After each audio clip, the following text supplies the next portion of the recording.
Ma'am এখনো আপনার নামে সিঁদুর পরে আপনার জন্য এত কিছু করছে, সেটা কি একদিন সব সম্পর্কের বাঁধন কাটিয়ে চলে যাবেন বলে স্যার? বিশ্বাস করো বাবু, ম্যাম যা বলেছেন সব কষ্ট আর অভিমান থেকে বলেছেন। এবারে আমাদের দায়িত্ব সেই অভিমান কষ্ট ভুলিয়ে ম্যামকে আবার কাছে টেনে নেওয়া, আমাদের পরিবারের একজন করে নেওয়া। এটা তো একটা ডিল ছিল, উনি জানেন সেটা খুব ভালো করে। ওনার বোনকে খুঁজে বের করতে আর আমাদের নিরাপদে রাখতে উনি বিয়েটা করতে বাধ্য হয়েছেন। সিম ফর মি, আমি তো ক্লিয়ার ছিলাম আমার ইন্টেনশন নিয়ে। আমি জানিয়ে দিয়েছিলাম যে এই বিয়েটা মিথ্যে। It doesn't have any value for me, no meaning, nothing. সবই তো জানতেন উনি, তাহলে আমার বাড়ির লোকও তো জানতো। সবাই তো জানে আমি কোনোদিন খড়ির জায়গাটা কাউকে দিতে পারবো না, কোনোদিন আবার কাউকে ভালোবাসতে পারবো না। তাহলে তারা কেন বলছে রুক্মিণীকে এই বাড়িতে নিয়ে আসতে? বিয়েটা তো মিথ্যে, তাহলে কেন বলছে? ওরা তো জানে। আর আমি বা কেন ওদের কথা শুনবো? কেন রুক্মিণীকে বাড়িতে নিয়ে আসবো?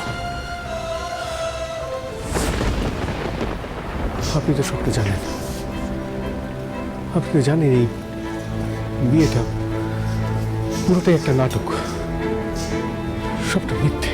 তাহলে কেন আমি রুক্মিণীকে এই বাড়িতে নিয়ে আসতে যাব?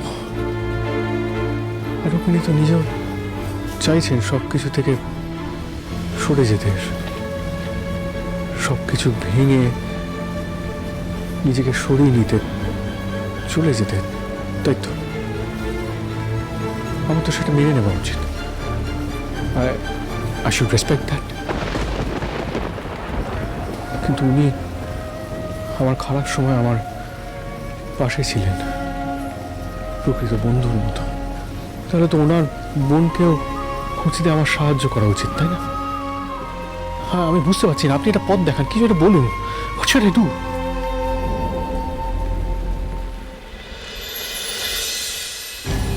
কি করছেন আপনি?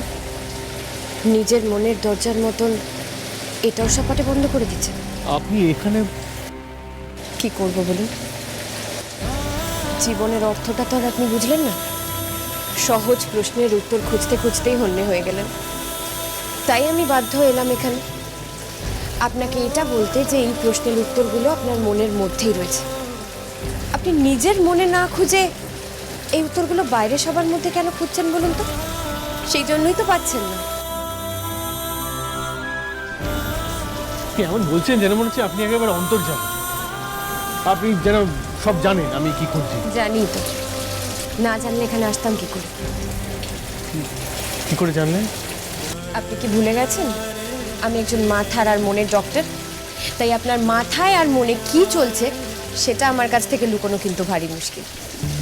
আর তাছাড়া এমনিতেই তো আপনার মাথাটা চিরকালই আর মনটা আপাতত খারাপ, তাই আসতেই হলো আমার এখানে।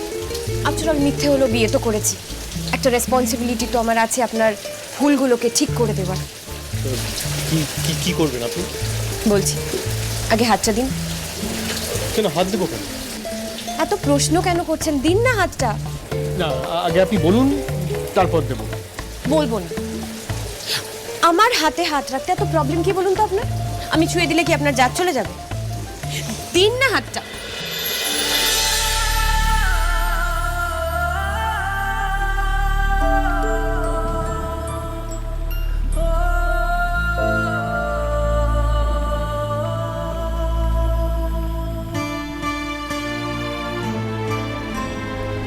আপনার মনে আছে বিদ্যমান বাবু, আমি আপনাকে বলেছিলাম মন খুলে বৃষ্টিতে ভিজতে শিখুন। এই বৃষ্টির জলের সঙ্গে সঙ্গে আপনার মনের দুঃখ কষ্ট গ্লানি সব ধুয়ে যাবে। আপনার মনে যত দ্বিধা দ্বন্দ্ব আছে সব কেটে যাবে। আপনার না জানা প্রশ্নের উত্তরও আপনি পেয়ে যাবেন।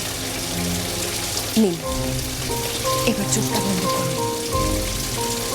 মনকে প্রশ্ন করুন, দেখুন তো উত্তর পাচ্ছেন কিনা। শুনুন, আপনার এই অদ্ভুত কথা আমি বুঝতে পারছি না। অদ্ভুত কথা তো আপনি বলছেন। বলছি চোখটা বন্ধ করে রাখতে, তত আপনি আমাদেরকে ড্যাব ড্যাব করে তাকিয়ে রয়েছেন।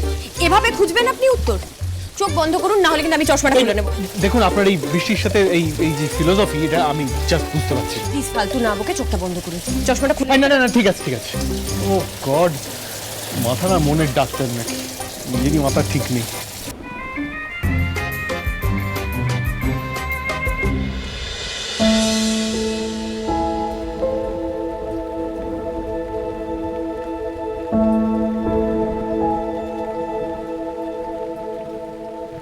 আমার কথা ভাবছেন তো?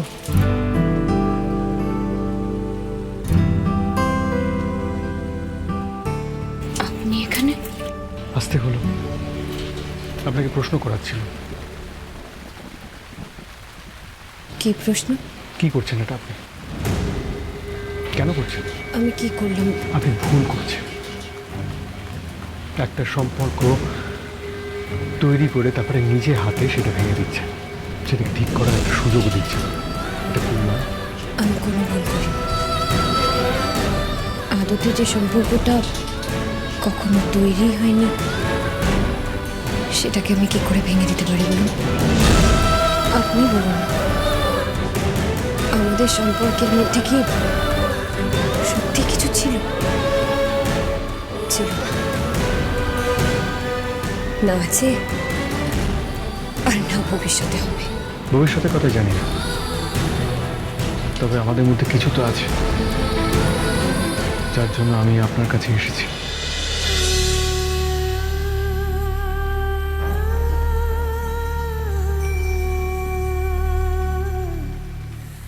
কি আছে?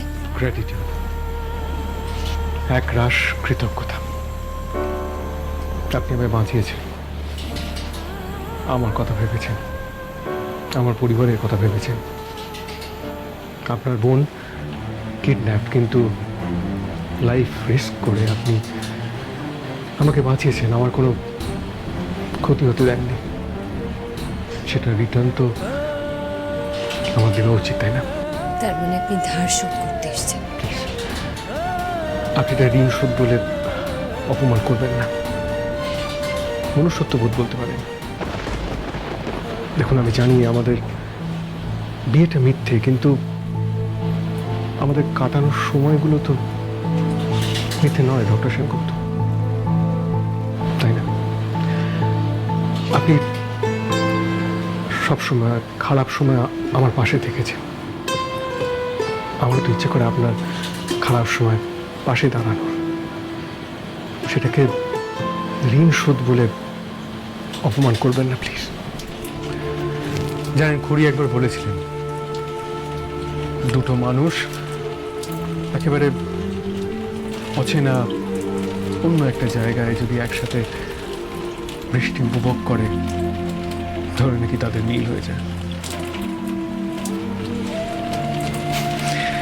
অবশ্য আমাদের মিল হওয়ার তো কোনো চান্স আমি দেখছিলাম। আপনি এরকম ঝৌট একটা মানুষ, আর আমি নির্ঝঞ্ঝাট একটা শান্তশিষ্ট মানুষ। তবে এই জার্নিটা আমরা একসাথে শুরু করেছিলাম, এটা থেকে রিট্রিভ করে নিজে বেরিয়ে আসা আমার কাছে ঠিক লাগছে না। আমার মনে হয় অন্তত এই জার্নিটা আমাদের একসাথে কমপ্লিট করা উচিত, তাই না?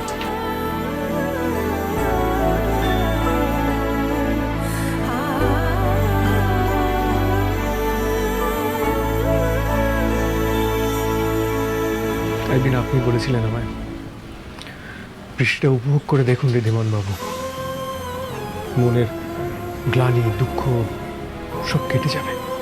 আপনার ঠিক সেইভাবেই মনের গ্লানি দূর করার